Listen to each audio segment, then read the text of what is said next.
I'm a freshman basketball coach at Ballard. Freshman basketball coach. Yep, and I'm the sixth grade coach at Mazik. Okay. So you going back, giving back. Yep, giving back. Giving back. You probably We started Hope by Hope, and Hope by Hope stands for helping our people eat by having opportunities and providing empowerment. Because at the end of the day, the AAU is to get kids to college for athletics. The Hope by Hope program is going to get kids either if they don't want to go to college to pretty much be sustainable, learn some life skills, or, and then pretty much what you're saying is the ones that can't go to college and needs some help, I need some backing, I need some extra footage, I need some, then you. So it's like we all already got our resource hub. I just think we just need to kind of make it, I can get you help. You want help, I can whatever you want to do to get your help. But I ain't making you do something you're uncomfortable doing. Right. And they understand that as somebody that can relate. I ain't ever been nobody running around going shooting, killing people, and none of that, but I can relate. Right.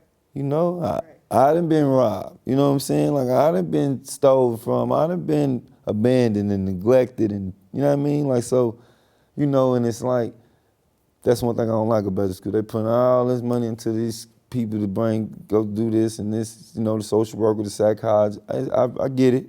It's their job, it's what they get paid to do, but it's not working, man.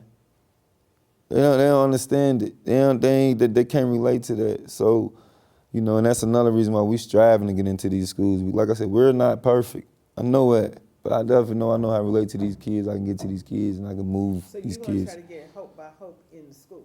Yes, ma'am. We will be in the schools. We'll be in there after the spring break.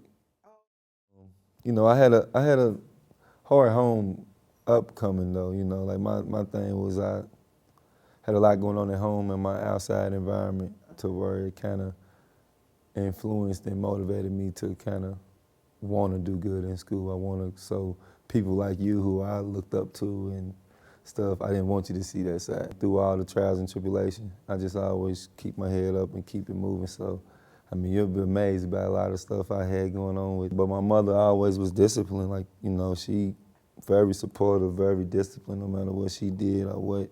She never let me see it. It just was a lot for a young man to handle, you know what I'm saying? And my father was around, but he was definitely around, you know what I'm saying? But my mother was the one that, if I had to practice a game, a test, or, you know what I'm saying? Like, she just made sure she was on it, you know what I'm saying? And so, that just always had her in the back of my mind with everything I did. Stuff like that keeps people like me and him focused till today,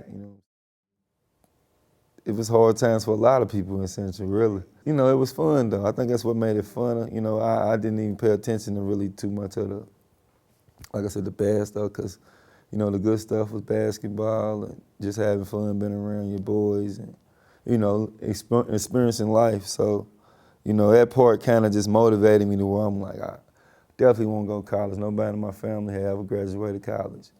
So that was a goal, like, man, I want to do it. Nobody ever played college ball. We always just used to go to the drawing board, like, man, we want to be different. Of course, we always thought basketball and football was going to take us. But we knew if that didn't, and I was at one in high school, I was like, man, I'm going to have to start thinking different.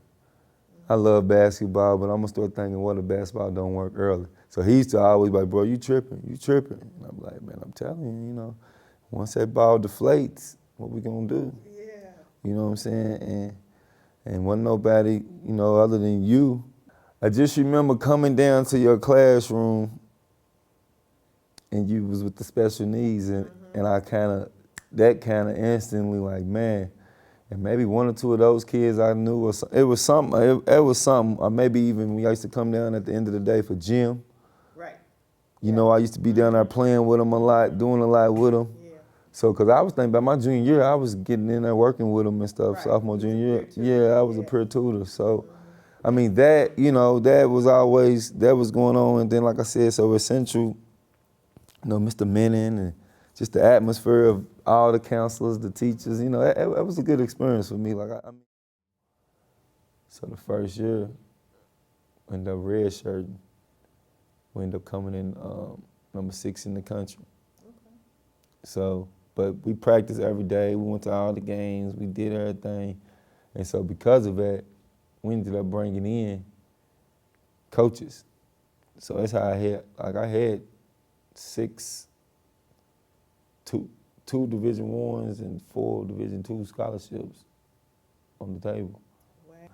We had a little small conversation, and that kind of enlightened me and gave me some extra motivation. And as I thought about it, and I remember it's crazy.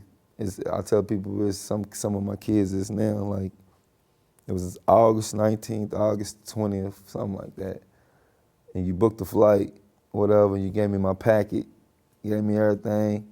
And I was like, man, you know, this right here probably can just change my life.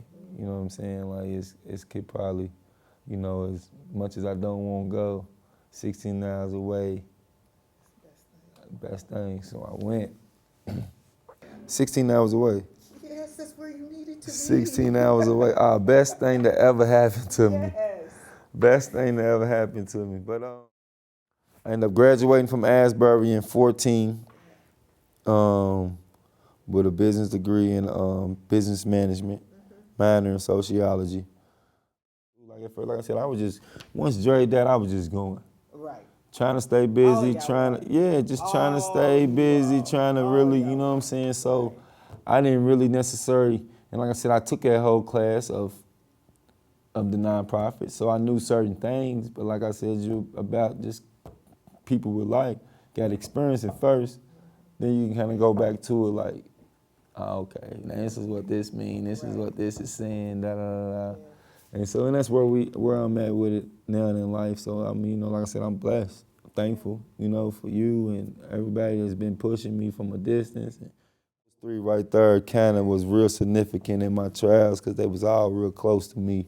Right. You know what I'm saying? And Dre really sealed the deal, like, man, you know what I'm saying? And this is right after I graduated, right? He's in the midst of graduating. He's going to college at U of L. He's trying to, you know, get over the hump, you know what I'm saying? And so when he died, it just was like, man, I gotta really turn everything around.